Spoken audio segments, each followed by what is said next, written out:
అవును, నీకు పెళ్లిలో గోల్డ్ రింగ్ గిఫ్ట్ ఇచ్చారు కదా, అతను ఎవరు? తను మా మేనేజర్ అండి. మీ మేనేజర్ మీ ఆఫీస్లో ఏ ఎంప్లాయీ పెళ్లి జరిగినా కూడా అలాగే కాస్ట్లీ గిఫ్ట్ ఇస్తారా? ఆఫీస్లో ఎంప్లాయీస్ పెళ్ళిళ్ళకి సిల్వర్ ఇస్తారు, గోల్డ్ ఇస్తారు. ఎవరికి ఏమి ఇస్తారో నాకెలా తెలుస్తుందండి? గిఫ్ట్ ఇచ్చినప్పుడు అతని వైపు చూడడం మానేసి అతను ఎవరో ఏంటో కనుక్కుంటే మీకు తెలిసిపోతుంది కదా. దానికి నన్ను అడగాలా? ఇంకా నీ లైఫ్ గురించి చెప్పు. ఘాటుగా సమాధానం చెప్పడం కన్నా నిదానంగా చెప్పడమే మంచిది.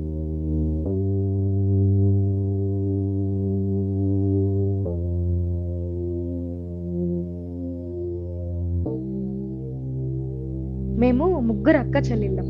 మా నాన్న మమ్మల్ని చాలా గారాబంగా పెంచాడు. మా నాన్న రిటైర్ హెడ్ మాస్టర్.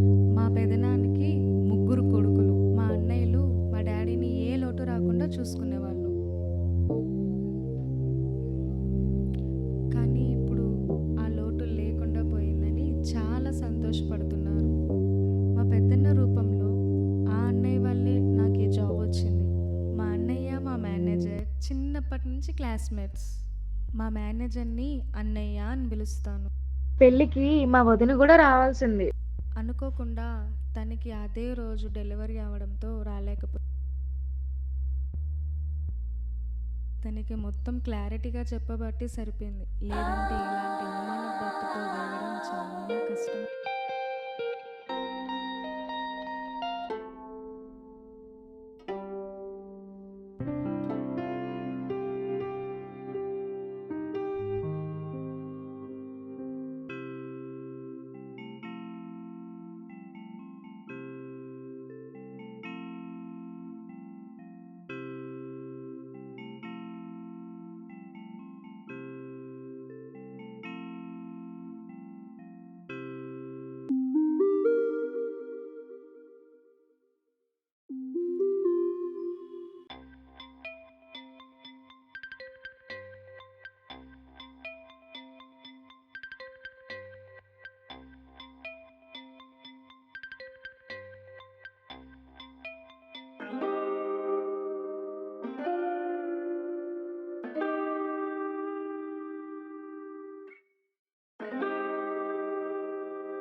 ఏంటి అత్తయ్య పొద్దు పొద్దున్న ఎక్కడున్నారు? నన్ను అడిగితే నేను పెట్టించేదాన్ని కదా కాఫీ.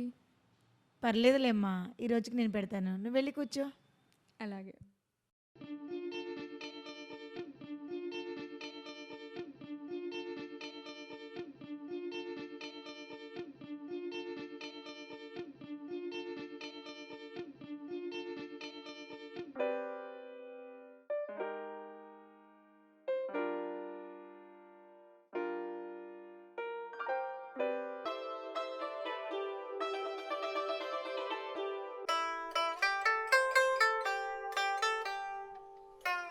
ఏమ్మా, రాత్రి నువ్వు మా అబ్బాయి సంతోషంగా ఉన్నారా?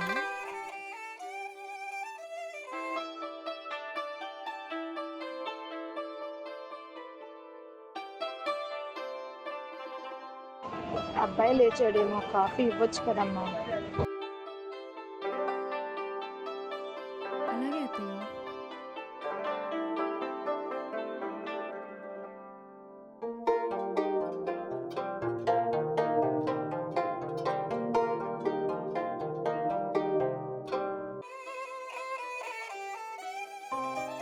ఏవండి,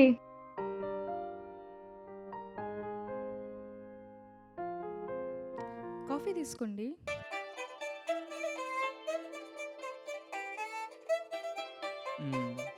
ఒక్క నిమిషం. సార్ మీకు ముందే చెప్పాను కదా సార్, నాకు పెళ్ళికి ఒక 10 days లీవ్ కావాలని. మీరు ఇప్పుడు అలా అంటే ఎలా సార్? ఏమైందండి అంత కోపంగా ఉన్నారు? ఒక 10 రోజులే కదా, వెళ్ళి పని పూర్తి చేసుకుని రండి. మీరు వెళ్తే బాగా గొప్ప స్థాయికి వస్తారని మేనేజర్ కూడా చెప్తున్నారు కదా, వెళ్ళిరండి. ఇక చూడు, నీతో కలిసి మన పెళ్ళి అయ్యాక సంతోషంగా ఆల్రెడీ ట్రిప్ వెళ్దాం అనుకున్నాను. ఇప్పుడు మా మేనేజర్ ఫోన్ చేసి ఒకటే ఆఫీస్కి రా రా అని దమ్ దమ్ చేస్తున్నాడు. ఇప్పుడు నన్ను ఏం చేయమంటావు చెప్పు, కోపడక. పోనీ నేను కూడా మీతో పాటు వచ్చేనా? మేనేజర్తో కూడా మాట్లాడాను, దానికి అతను ఒప్పుకోలేదు. ఎందుకో తెలియదు కానీ మా మేనేజర్ దానికి ఒప్పుకోలేదు.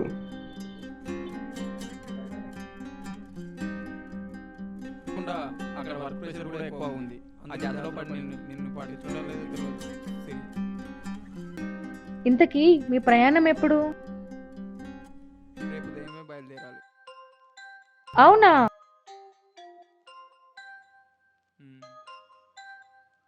పద.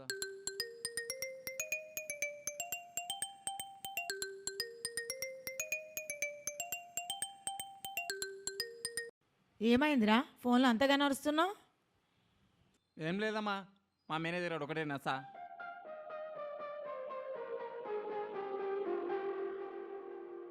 ఏమైందమ్మా డల్గా ఉన్నావు? అత్తయ్య, అది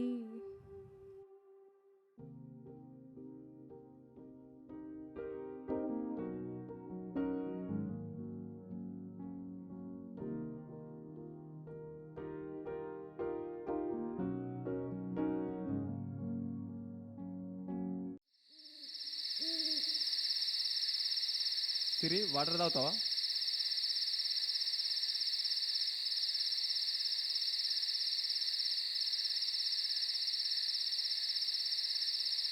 ఏమైంది సిరి, బాధపడుతున్నావు?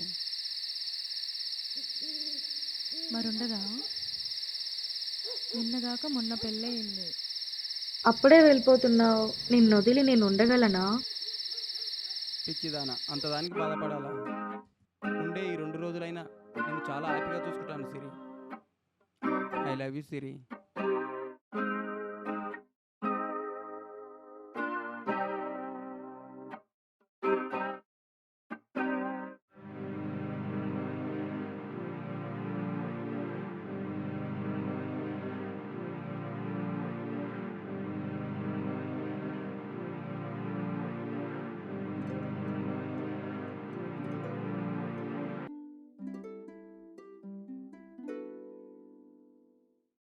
రెడీయా?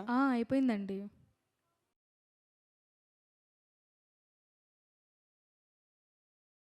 సరే పద.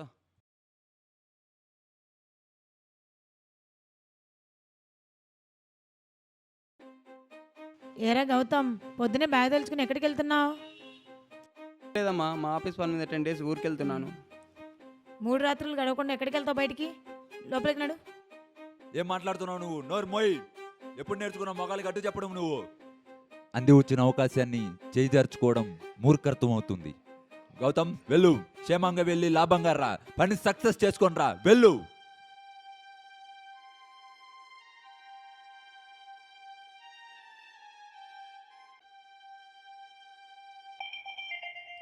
వెళ్ళిరండి.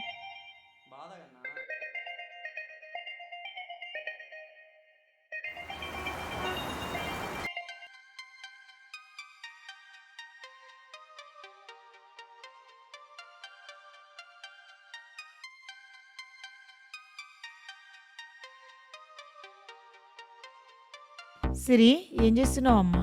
లీవ్ క్యాన్సిల్ చేస్తున్నా అత్తయ్య.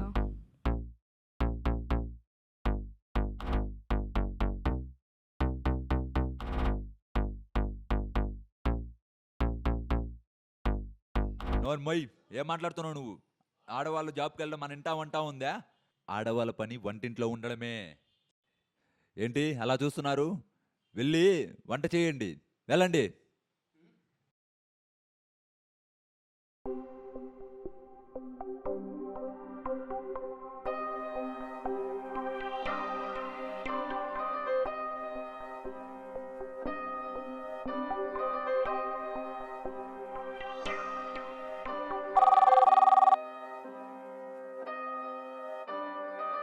హలో సిరి,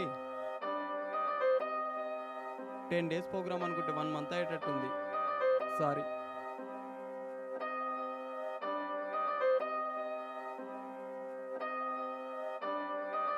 ఏమైంది, ఎందుకు ఏడుస్తున్నావు?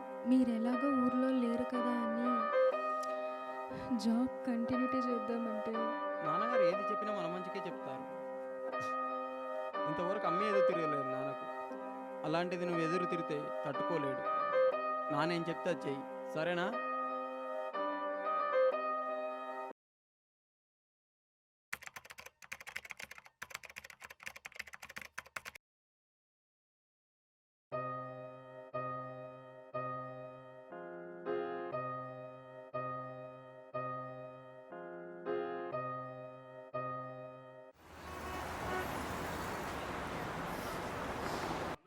హలో గౌతమ్, బాగున్నావా?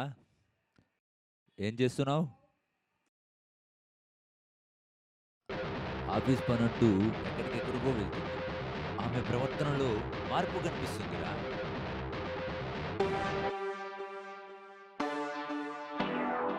సిరే,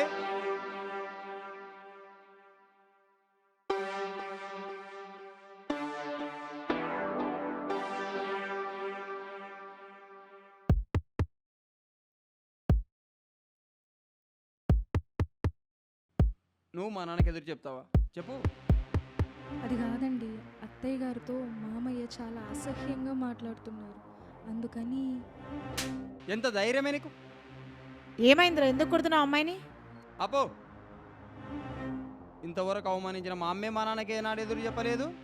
అలాంటిది నువ్వు మా నాన్నకి ఎదురు చెప్తావా? ఆడదాని ఆడదానిలా ఉండు, అలా కాదని నోరు జారితే పళ్ళు రాలిపోతాయి.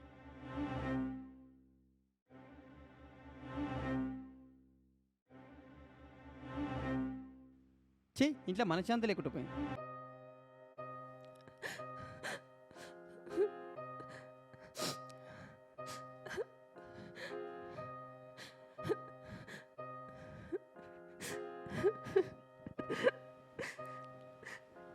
వీళ్ళ దృష్టిలో భార్య అంటే ఒక బానిసమ్మ, ఓ పనిచేసే యంత్రం.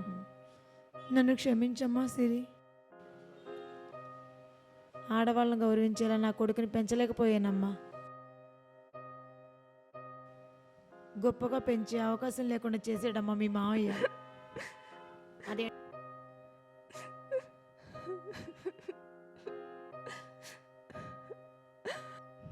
మీరెందుకు అత్తయ్య బాధపడుతున్నారు? మీ ఇంట్లో మీ పరిస్థితి ఏంటో నాకు పూర్తిగా అర్థమైంది. మీరు చేయని తప్పుకి బాధపడాల్సిన అవసరం లేదు.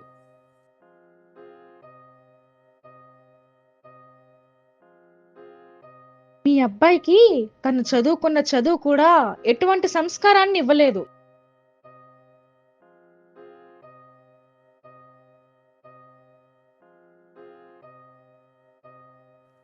అతను మగాడన్న అహంకారంతో కళ్ళున్న పూర్తి గుడ్డివాడైపోయాడు. తల్లిని గౌరవించి విలువ ఇవ్వలేని వాడు తన భార్యను గౌరవించి తనకు విలువ ఇస్తాడని నేను ఏనాడు అనుకోలేదు.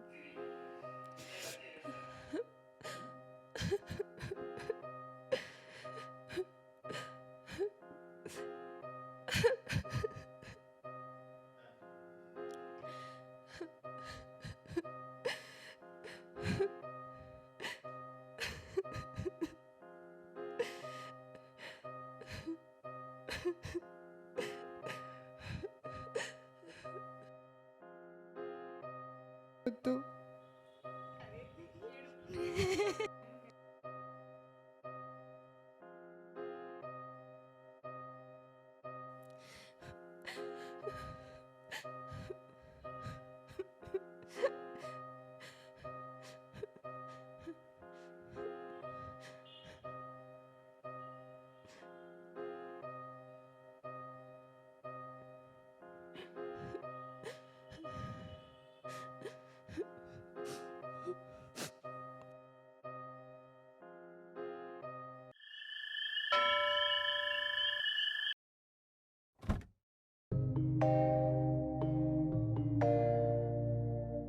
నువ్వు కొట్టినందుకేమోరా అమ్మాయి అన్నం తినలేదు. నాన్న నేను ఎన్నోసార్లు కొట్టాడు, వచ్చి అలాగే అన్నం తినమని చెప్పాడా? నీ కడుపు కాలు తిన వెళ్ళి పెట్టుకొని తినలేదా? అలాగే దాని కడుపు కాలినప్పుడు అదే వెళ్ళి పెట్టుకొని తింటుంది.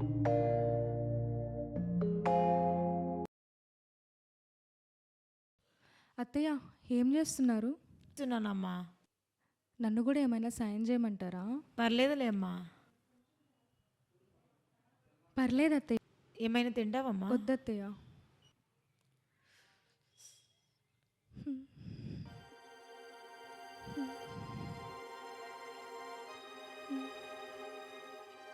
అమ్మ సిరి ఏమైంది? గౌతమ్, ఏంటమ్మా? అమ్మాయికి కళ్ళు తిరుగుతున్నాయిరా అమ్మాయికి.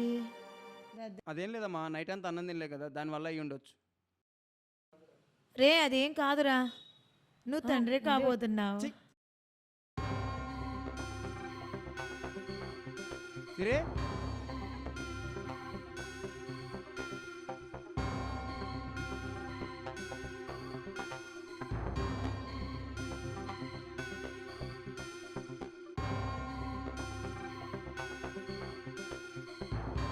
నేను ఆఫీస్కి వెళ్ళొద్దని ఎందుకు చెప్పినా కూడా నువ్వు వెళ్ళావు అంటే నేనంటే భయం లేదా? నాకు చెప్పి వెళ్ళాలని తెలియదా? నాకెందుకు చెప్పలేదు? చెప్పా. అది కాదండి, నేను మీకు చెప్పే వెళ్దాం అనుకున్నాను, కానీ మీరు ఎలాగో ఒప్పుకోరని వెళ్ళాల్సి వచ్చింది. తప్పు నాదే, సారీ. ఇంకోసారి మీకు తెలియకుండా ఏ పని చేయనండి. చాలా ఆపు.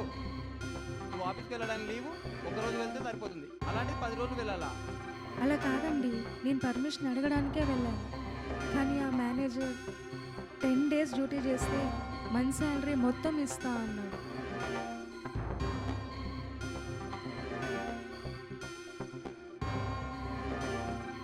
ఇదంతా నీకెవరు చెప్పారు? అగమ్మ మాట్లాడకు. ఎందుకంటే నీ కూడా నీ కళ్ళ ముందు తప్పు చేస్తున్నా కూడా అలాగే చూస్తూ ఉండిపోయావు, మళ్ళీ ఇంకా దానికి సపోర్ట్ కూడా చేస్తున్నావు. ఈ విషయం గురించి నాకెలా తెలిసింది అనుకున్నావా? నేను లండన్ వెళ్ళినప్పుడు నాయన ఊరికి వెళ్ళాడు కదా, అప్పుడు జరిగిందంతా నాకు ఫోన్ చేసి చెప్పారు దీని గురించి. అసలు దీని గురించి ఏమైనా తెలుసా నీకు? అందరినీ ఇలా అమాయకులు ఉంటారు అనుకున్నావా? ఇదో పెద్ద వంచకి. దీని మీద నాకు పెళ్లిలోనే అనుమానం వచ్చింది, ఇప్పుడు అనుమానం బలపడింది. ఇది నువ్వు అనుకునేంత అమాయకురాలు కాదు, ఇది ఒక మాయల మారి. ఇది పెళ్లికి ముందే కన్య కాదు, దీనికి అర్థం కారణం నేను కాదు.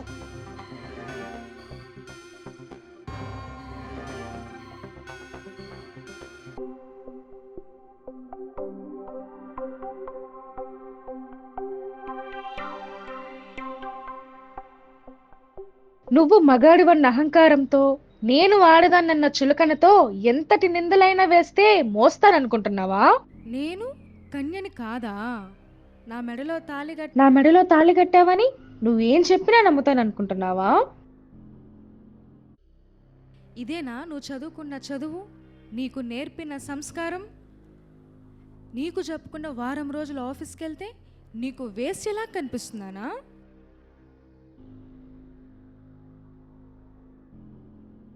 ఇదేనా నువ్వు చదువుకున్న చదువు, నీకు నేర్పిన సంస్కారం? నా కడుపుకి కారణం నువ్వు కానప్పుడు ఆ రోజు రాత్రి నువ్వు మగాడివి కాదని, నువ్వు సంసారం చేయలేదని ఒప్పుకుంటావా? చెప్పు చెప్పు, ఒప్పుకుంటావా? రోజు రాత్రి నువ్వు మగాడివి కాదని, నాతో సంసారం చేయలేదని ఒప్పుకుంటావా? ఆగు, నీ పిల్లాన్ని కొడుతున్నావా? నువ్వు కొట్టాల్సిన దాన్ని కాదురా, నువ్వు కట్టుకున్న మొగుడు అని కూడా భయంగా చూడకుండా నిర్భయంగా నువ్వు మొగాడి కాదంటుంటే కొట్టాల్సిన దాని ప్రవర్తన మీద కాదు, దాని పరువు మీద, దాని గౌరవం మీద, దాని పుట్టింటి మర్యాద మీద. అండర్స్టాండ్? దాని శరీరం మీద కాదు, దాని అహంకారం మీద, దాని గౌరవం మీద, దాని పుట్టింటి వాళ్ళ మనసు మీద. అండర్స్టాండ్? ఎంత ధైర్యమే నీకు? తప్పు చేసిందే గాక నా కొడుకు మొగతనానికే కలంకం అంటగడతావా?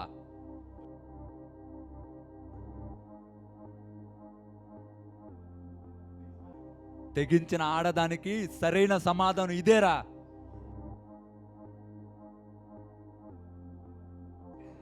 వాడితో ఒక్కరోజు కాపురం చేస్తేనే నీకు కడుపు వచ్చేసింది అని చెప్తే నమ్మేంత పిచ్చోళం కాదు మేము. పెళ్లికి ముందే నీ రాశిలేలర్ గురించి నా కొడుకు పెళ్లిలోనే కనిపెట్టాడు. అప్పుడు నిలదీసి అడిగితే ప్రియుణ్ణి అన్నగారి వరుసతో దాచిపెట్టి వాడికి అబద్ధం చెప్పావు. నువ్వు తాళి కట్టిన మొగుడు ఆఫీస్కి వెళ్ళొద్దని చెప్పినా ప్రియుణ్ణి వదలలేక మాకు తెలియకుండా వాడి దగ్గర 10 రోజులు ఉండొచ్చావు. ఇప్పుడు వాడి వల్ల వచ్చిన కడుపు కారణం నా కొడుకు అంటావా? ఛీ, సిగ్గులేనిదానా! నీ బతుకు ఎందుకు పనికిరాని విస్తరాకు అవుతుంది చూడు. ఏ పద్ధతి అయితే నచ్చి నీ చెల్లెలికి సంబంధం కుదిరిందో అది నీకు లేదని నా కొడుకు నిన్ను మెడబెట్టి బయటికి గెంటేస్తే నీ పరువు గంగలో కలిసిపోతుంది. మళ్ళీ మీ పుట్టింటి గౌరవం కూడా గంగలో కలిసిపోతుంది. నీ భాగోతం బయటపడ్డాక పెళ్ళిళ్ళు కావాల్సిన నీ చెల్లెలకు ఇక ఈ జన్మలో పెళ్ళిళ్ళు కావు.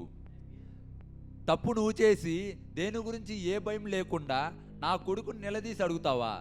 వాడి మగతనాన్నే ప్రశ్నిస్తావా? వాడు మగాడు కాబట్టి నీ రంకుతనాన్ని కనిపెట్టి నిన్ను చంపకుండా వదిలేశాడు.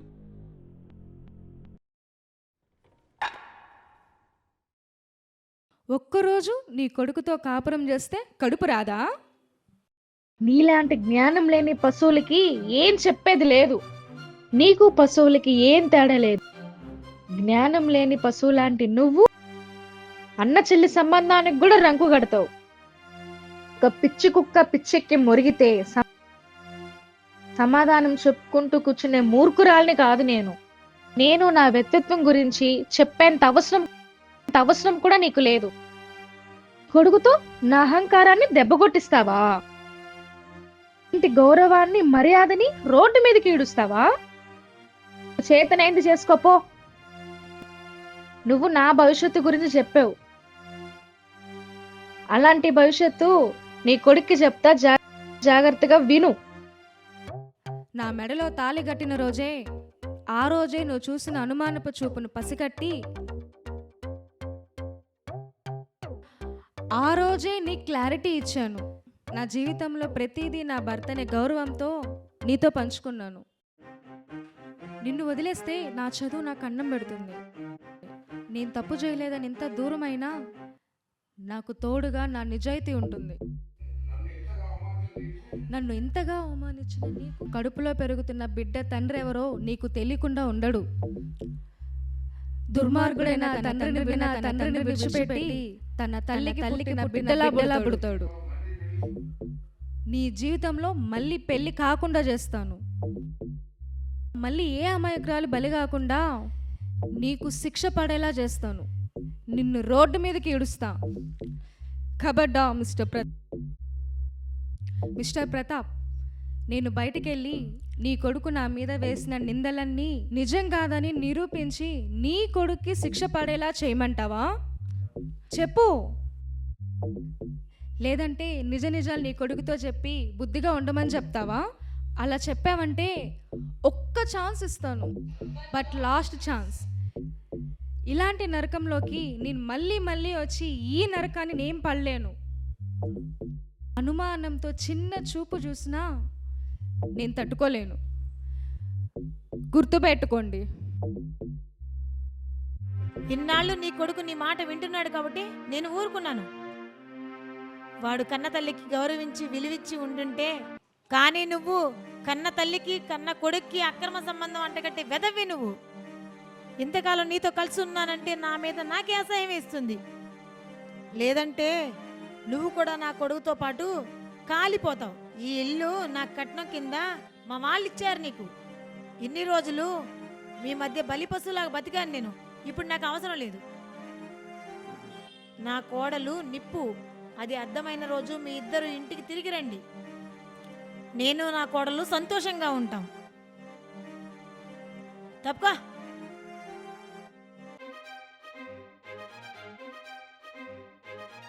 ప్రతి భర్త తన భార్యను మరో తల్లి రూపంగా భావిస్తే, ప్రతి భార్య తన భర్తను తన మొదటి బిడ్డగా పరిగణిస్తుంది.